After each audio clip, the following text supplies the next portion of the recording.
les correspondances amoureuses sont le pilier de la littérature française. Camus, Maupassant et même le marquis de Sade, beaucoup ont entretenu des liaisons épistolaires et essayé de conquérir le cœur de leurs prétendantes. Un jour, Jean-Baptiste trouve une très vieille lettre dans un bâtiment abandonné. Celle-ci ne lui est pas adressée, mais il la lit quand même et entame une véritable quête. Vous écoutez Transfert épisode 140, une histoire courte racontée au micro de Nina Pareja, produite et réalisée par Slate.fr.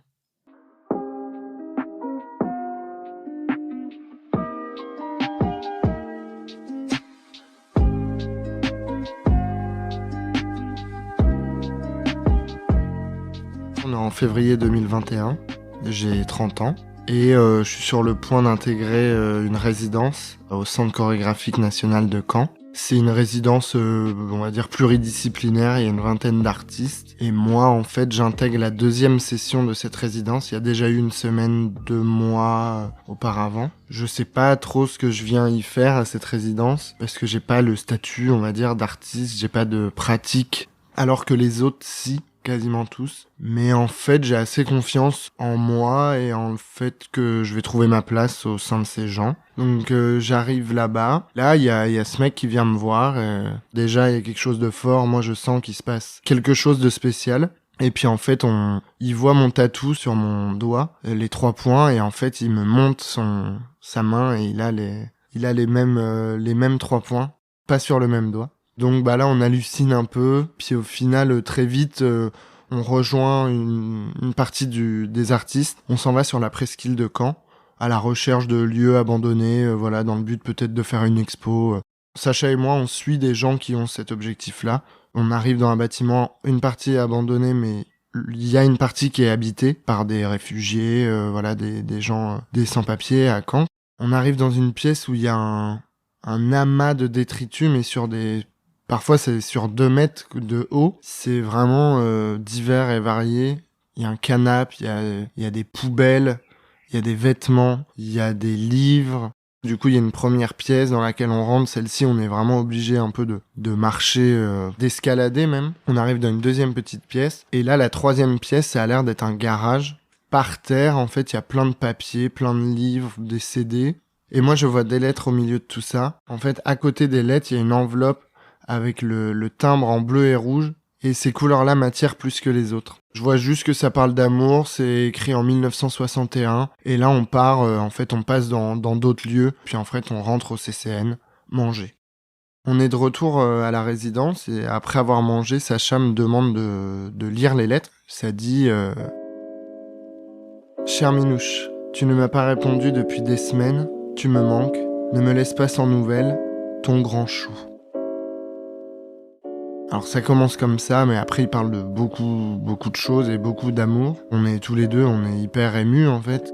Je me suis tellement mis dans la lettre que j'ai l'impression d'être lui. Donc le soir je rentre chez moi, je pense aux lettres, mais je me dis qu'on verra bien demain ce qui se passera. J'arrive le mardi matin, et là Sacha vient me voir et me dit j'ai fait que penser à la lettre, cher Minouche, et j'ai envie de faire un film. Qui me propose, je suis hyper content parce que j'ai toujours eu envie de jouer dans un film. Ça m'excite un peu qu'il me propose ça. Et en même temps, en fait, on réfléchit au film, lui il me donne un peu des idées, il me dit voilà, il voudrait que je lise les lettres et qu'on la mette en voix off tout le long du film et qu'on essaie de reconstituer l'ambiance un peu de la chambre où pourrait vivre ce mec. Mais je sais pas, moi il y a un truc qui bug et ça me parle pas en fait. Au fond, je sais plus ou moins pourquoi, c'est parce que je sais qu'il y a d'autres lettres, voire même des enveloppes, qu'il y a des infos sur place. Du coup, ça me bloque. En fin d'après-midi, avec Sacha et une autre personne, on se dit que demain matin, on va enregistrer les voix off. Mais moi, au fond, je sais que avant d'enregistrer ces voix off, je vais retourner sur place. Je suis persuadé qu'il y a des enveloppes et que du coup, il y a des adresses, des noms.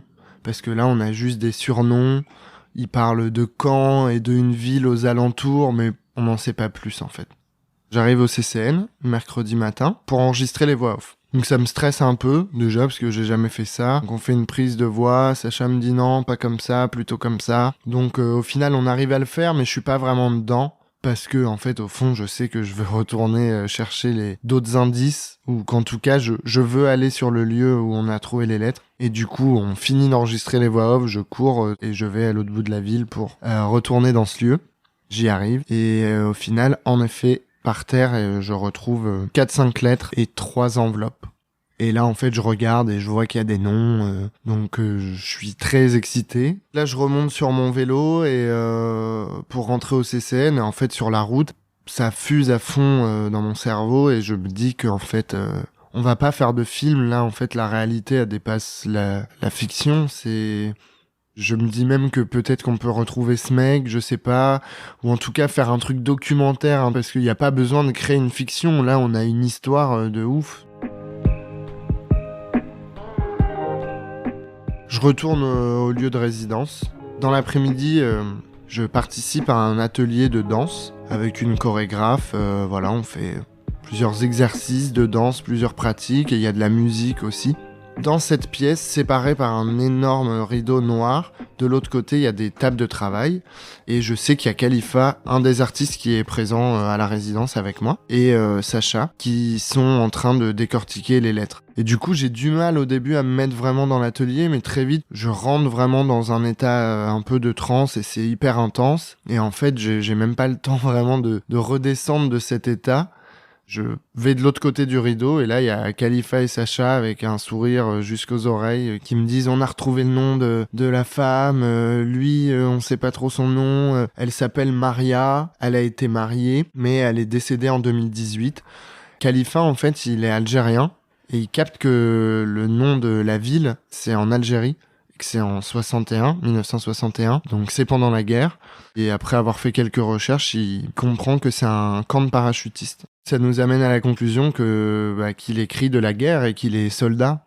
Ça amène une autre dimension aussi aux lettres, en fait. On comprend un peu plus ce côté où il veut qu'elle lui réponde un peu, je sais pas, pour s'évader, mais il y a un truc de la guerre un peu à fuir et du coup, ça se ressent dans les lettres, on comprend ça, en fait.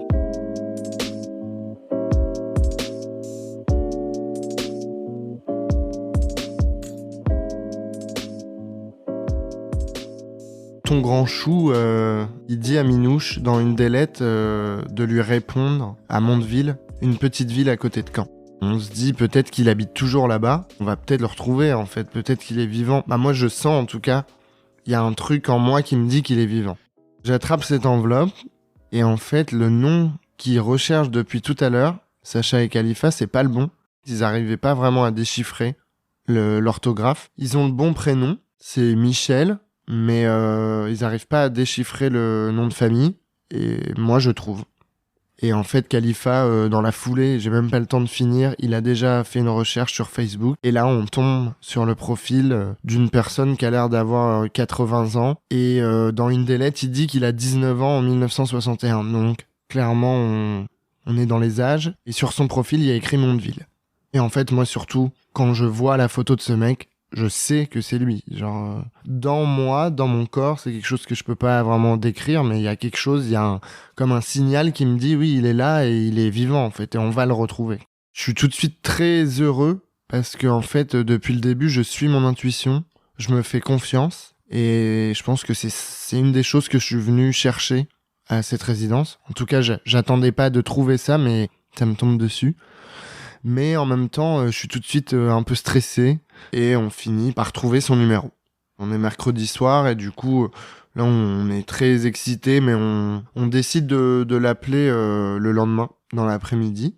Le jeudi matin, j'arrive et il y a Khalifa qui vient me voir, qui me pose des questions par rapport aux limites qu'on a ou non franchies par rapport à l'intimité de ce mec. Est-ce qu'on n'est pas allé trop loin dans l'intimité de ce mec et on peut réveiller des émotions très fortes et très intenses parce qu'en fait, déjà, c'est en Algérie. Donc déjà, le mec, il écrit pendant la guerre. Donc sûrement qu'il y a des émotions assez intenses liées à ça. Et puis en fait, on sait pas cette histoire avec cette Minouche où elle en est. Donc en fait, Il y a tellement de possibilités, mais ça se trouve, il est avec une femme aujourd'hui qui est pas au courant de cette relation et il l'a eu alors qu'il était déjà avec cette femme. Nous, on sait que cette minouche, elle est morte. Du coup, si on lui en parle à un moment donné, on va pas pouvoir lui mentir. Est-ce qu'il est au courant que cette minouche, elle est morte? Donc, ça fait quand même beaucoup d'émotions qu'on peut venir réveiller chez une personne qui a 80 ans. Et là, on parle d'une histoire qui date de 60 ans avant. Peut-être que la personne a mis des années à faire le deuil de ses relations et de tout ça. Et en fait, nous, on vient tout réveiller. Donc, il me met des doutes, en fait. Je suis plein de doutes, je suis plein de questions. Et en même temps, très vite, je me refie à mes intuitions. J'ai de nouveau confiance en moi et je me dis qu'il faut que je me fasse confiance, que de toute manière, l'élan de départ de cette histoire, c'est l'amour, c'est une rencontre et que pour moi, ces lettres, elles doivent revenir à cette personne.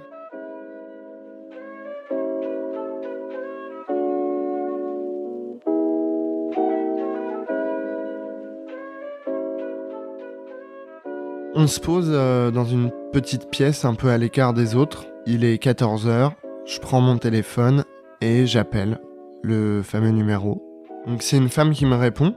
Elle se présente comme étant l'épouse de Michel. Je commence à lui expliquer un peu l'histoire et au bout de quelques secondes, elle me dit « attendez, je vais vous passer Michel ». Et du coup, Michel répond. Je lui fais un peu le topo. Donc lui, il comprend pas trop. Je pense qu'il est pas prêt, quoi. Il a 80 ans, je lui parle de ça. Ses lettres, peut-être qu'il s'en rappelle même pas, je sais pas, moi.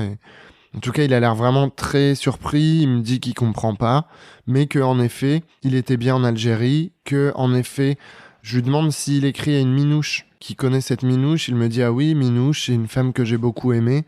Et là, je sens l'émotion à ce moment-là. Et du coup, moi, je tourne un petit peu en rond, mais j'essaie de venir vite au fait que j'ai envie de le rencontrer, que j'ai envie de lui rendre ses lettres, et que j'ai envie, si il le désire, qu'il me raconte un peu plus de détails sur cette histoire, parce que moi, ça me passionne. Et il me donne rendez-vous le lendemain, le vendredi à 14h30, en plein centre-ville de Caen.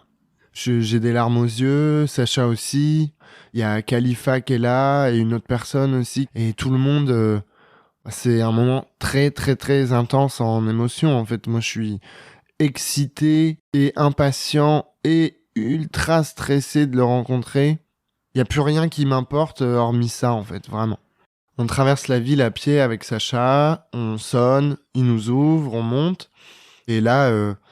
il est hyper accueillant, il a l'air trop cool. Donc il y a 2 chaises qui nous attendent et puis on s'assoit, il y a sa femme qui est là. Je lui raconte un peu tout le déroulement de l'histoire jusqu'à lui rendre ses lettres en fait. Il regarde les lettres, il les lit mais dans sa tête. Et on sent avec Sacha direct, on se regarde et on n'a pas besoin de se parler à ce moment-là, on communique par le regard. Ça le remet dans beaucoup d'émotions. Il se ferme un petit peu, mais en même temps, c'est fort ce qui se passe. Et il fait que de répéter « Oh oui, mais c'est une histoire banale, c'est une histoire banale. » Et moi, je lui dis « Bah non, Michel, c'est pas du tout banal, quoi. Il y a des gens, ils cherchent pendant 10 ans des scénarios pour une histoire comme ça, et là, c'est une histoire vraie, quoi. Et puis du coup, il nous parle un tout petit peu de l'Algérie, mais il veut pas trop aborder le sujet. Il y a sa femme qui pose la question, mais c'est qui Minouche? Et du coup, il lui dit, mais si, je t'ai déjà parlé de Minouche, tu sais, c'est une fille de qui j'étais amouraché, mais elle m'aimait pas vraiment, on a eu une aventure.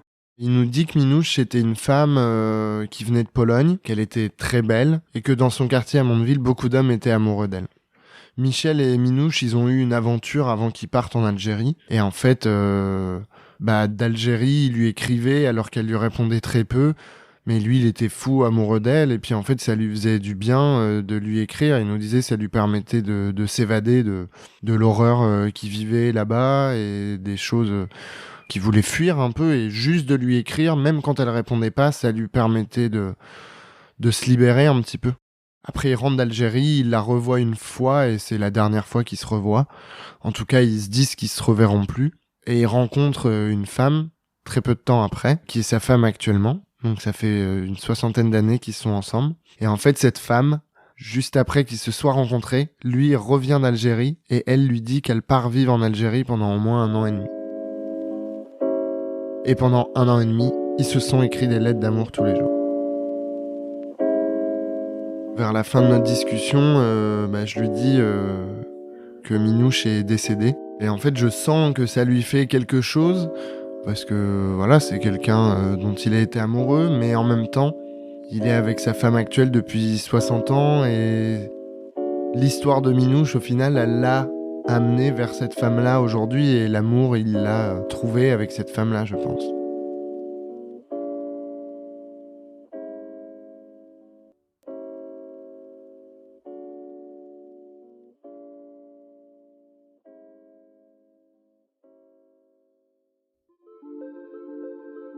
Vous venez d'écouter une histoire courte de Transfert, un épisode raconté au micro de Nina Pareja. Il a été produit et réalisé par Slate.fr sous la direction de Christophe Caron, Benjamin Septem-Ours et Sarah Koskiewicz avec Aurélie Rodriguez.